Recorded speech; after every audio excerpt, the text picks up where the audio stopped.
ગોંડલ નામ લઈએ એટલે તેની સાથે સર ભગતસિંહજીનું નામ જોડાય છે. પણ અત્યારે ગોંડલ સાથે પરિવારવાદ, ગુંડાગર્દી, કાયદો અને વ્યવસ્થાના નામે શૂન્યતા તથા પોતાના લાભ માટે રાજકારણ અને નિર્દોષ લોકોને હથિયાર બનાવી મોતને ઘાટ ઉતારતા લોકોના નામ જોડાઈ ગયા છે. ખુલ્લેઆમ ફરતા લોકો સતત ગોંડલને બદનામ કરી રહ્યા છે તેવું કહીએ તો કંઈ ખોટું નથી. રાજકારણની રમતો, આંતરિક પરિવારવાદ, જ્ઞાતિ જાતિના સમીકરણો અને આખરે રાજાશાહી ચલાવવાની લાલસાના બીજ 80ના દાયકાથી રોપાઈ ગયા હતા. એટલે હવે આ બીજના મૂળ ખૂબ ઊંડે પણ પહોંચી ગયા છે અને હવે ગોંડલમાં ઉગી નીકળેલા આ વૃક્ષને નિસ્તે નાબૂદ કરવા ખૂબ જ કઠિન છે. આજે વાત કરવી છે ગોંડલના લોહિયાળ ઇતિહાસની, ગોંડલમાં ચાલતી ગુંડાગર્દીની, કાયદો અને વ્યવસ્થાની અને રાજકીય અને સામાજિક સમીકરણોની તથા સામાન્ય અને નિર્દોષ લોકો સાથે રમાતી મોતની રમતોની. નમસ્કાર, આપની સાથે હું ભગવતી વિશાવડિયા. ભારત દેશ આઝાદ થતાની સાથે જ રાજા રજવાડા જતા રહ્યા અને લોકતંત્ર આવ્યું. એ સમયે ઘણા એવા સ્ટેટ હતા જે આજ દિન સુધી પ્રખ્યાત છે અને સ્ટેટના રાજવીઓ અને પરિવારના લોકો આજે પણ આદર આપે છે. એમાંનું જ એક છે જાણીતું સ્ટેટ એટલે કે સૌરાષ્ટ્રનું ગોંડલ. રાજા ભગવતસિંહજીના શાસનકાળથી લોકપ્રિય થયેલા ગોંડલ સ્ટેટનું એક અલગ જ ઋતબો જળવાઈ રહ્યો છે. રાજવી પરિવારમાંથી હોવા છતાં પણ કોઈ સદસ્યોએ ગેરલાભ હજુ ત્યાં ઉઠાવ્યો નથી. પરંતુ તેનો ગેરલાભ અત્યારે ગોંડલને પોતાનું રજવાડું સમજી બની બેઠેલા અમુક તત્વો લઈ રહ્યા છે અને તેને લીધે ગોંડલ બદનામ થઈ રહ્યું છે. ગોંડલના ઇતિહાસની વાત કરીએ તો સૌરાષ્ટ્રમાં આઝાદી પહેલા લગભગ 222 રજવાડા હતા અને રાજાશાહી વખતે રાજાની જમીન લોકો પાસે પડાવી શકતો. પણ 1951માં આઝાદી પછી સૌરાષ્ટ્રમાં જમીન સુધારણા ધારો લાગુ થયો. જમીન સુધારણા ધારો લાગુ થયા બાદ સૌરાષ્ટ્ર બાર લખી નાબૂદી ધારો પણ લાગુ થયો. 1952માં સૌરાષ્ટ્ર જાગીર પ્રાપ્ત ધારો લાગુ થયો અને આ બધા ધારા લાગુ થયા બાદ રાજા પાસેથી જમીની હક છીનવાયો અને જમીની હક જે માલિક છે તેમને મળ્યો. જ્યારે ગોંડલના રાજવી સર ભગતસિંહજી હતા ત્યારના ગોંડલની વાત કરીએ તો તેની એક અલગ છે પહેચાન હતી. ગોંડલમાં સુખ સુવિધાઓથી લઈને મહિલા શિક્ષણ બાબતે ગોંડલ વખણાતું હતું. ત્યારબાદ લોકશાહી આવતા હવે ગોંડલની એક જુદી જ છાપ ઊભી થઈ ગઈ છે. શિસ્ત અને સુવિધા સાથે સુરક્ષિત ગોંડલની પરિસ્થિતિ અત્યારે વિપરીત છે. હવે વાત કરવી છે ગોંડલના રાજકારણની.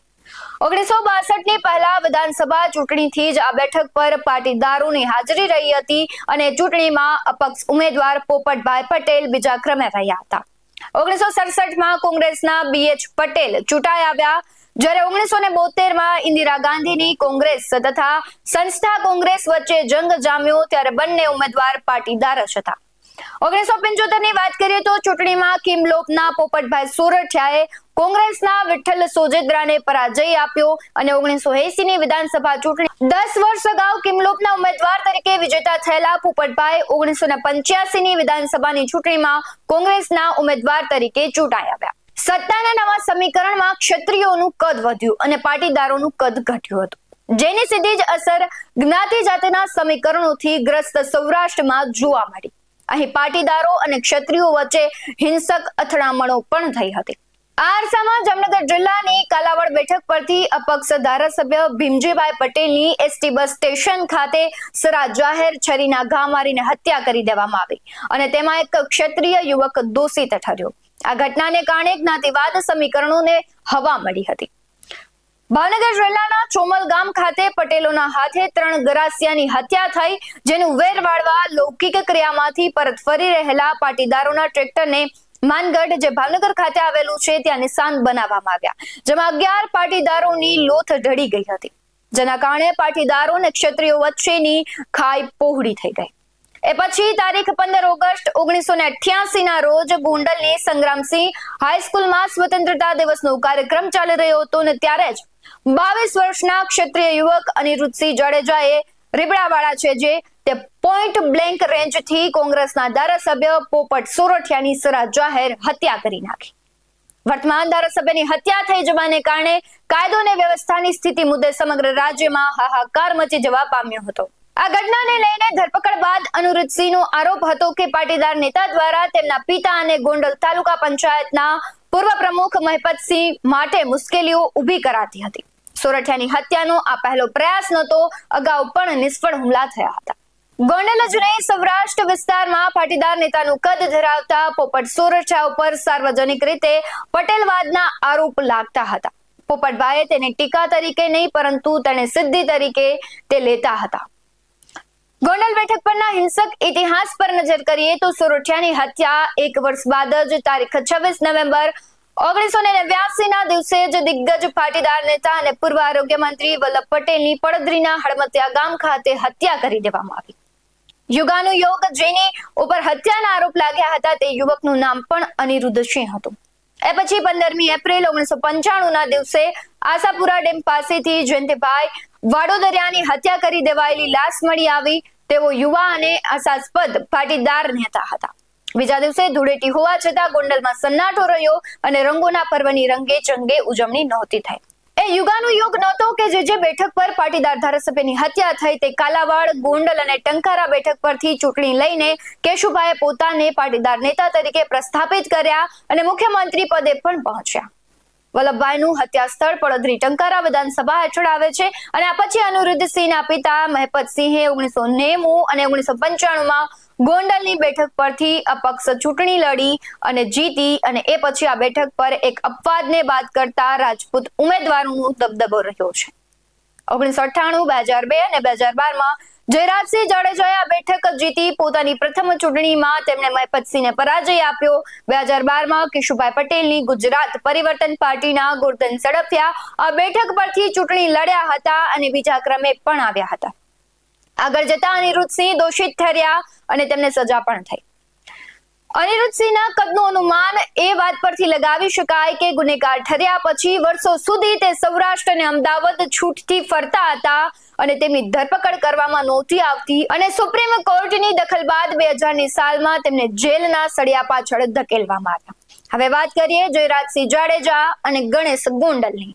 1998 થી જયરાજસિંહ જાડેજા વર્સિસ અનિરુદ્ધસિંહ જાડેજાની લડાઈ શરૂ થઈ છે. બંને એક જ જ્ઞાતિમાંથી આવે છે પણ અત્યારે તેમના વચ્ચે વેર ચરમસીમાએ પહોંચ્યો છે. 1998માં જયરાજસિંહ જાડેજાએ મહેપતસિંહને હરાવ્યા. ફરી 2002માં માત્ર 35 વર્ષના જયરાજસિંહે જૂના જોગી મહેપતસિંહે કારમી હાર આપી હતી. આ ચૂંટણીના જંગ બાદ ગોંડલના રાજપૂતોમાં બે ફાંટ થયા હતા.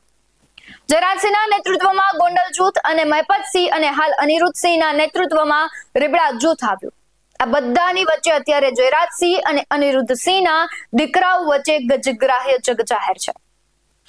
ગોંડલમાં 80ના દાયકામાં 3 પાટીદાર નેતાઓની હત્યા કરવામાં આવી. ત્રણે એક જ જ્ઞાતિના લોકોને ટાર્ગેટ કરવામાં આવ્યા અને ત્યારથી જ સૌરાષ્ટ્રમાં જ્ઞાતિ જાતિના બીજ રોપાયા.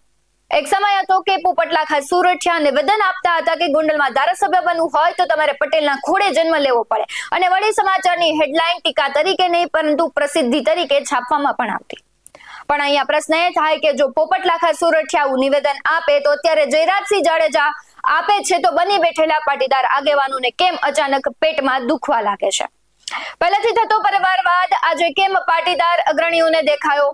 જાતિવાદ વિનુ સિંગાણાથી લઈને અનિરુદ્ધસિંહ જાડેજા અને જયરાજસિંહ જાડેજા બધાએ કર્યો છે.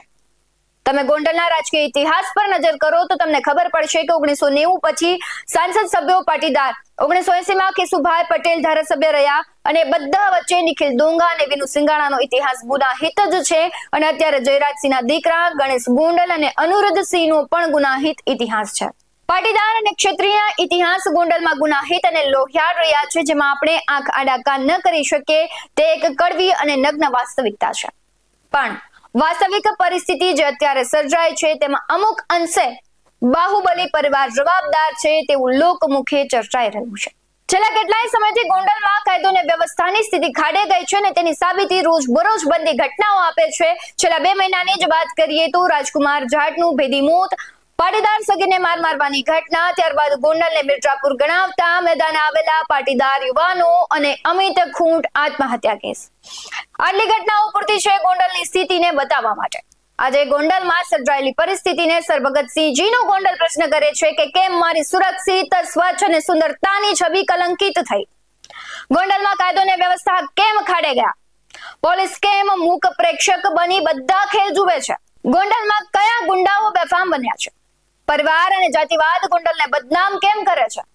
નિર્દોષ લોકો કેમ આંતરિક વિખવાદનો ભોગ બને છે અને ત્યારબાદ જીવ ગુમાવે છે? સામાન્ય લોકોને ફસાવવાના ચક્રવ્યૂહ કોણ ઘડે છે? ગુનાહિત ઇતિહાસ ધરાવતા લોકો એકબીજાને પાડવામાં ગોકુળિયું ગોંડલને કેમ બદનામ કરે છે? એ પાટીદારોને પણ પૂછવું છે કે અત્યાર સુધી ક્યાં હતા? હવે તમે જાગ્યા છો અને ગોંડલની પરિસ્થિતિ બદલવા નીકળ્યા છો. અરીસો બતાવતા પહેલા ગોંડલનો ઇતિહાસ તપાસજો. લોકશાહીમાં પણ હજુ બની બેઠેલા રાજા બનવાના શોખીન લોકોની ગુલામીમાં ત્યાં હજુ લોકો જીવે છે.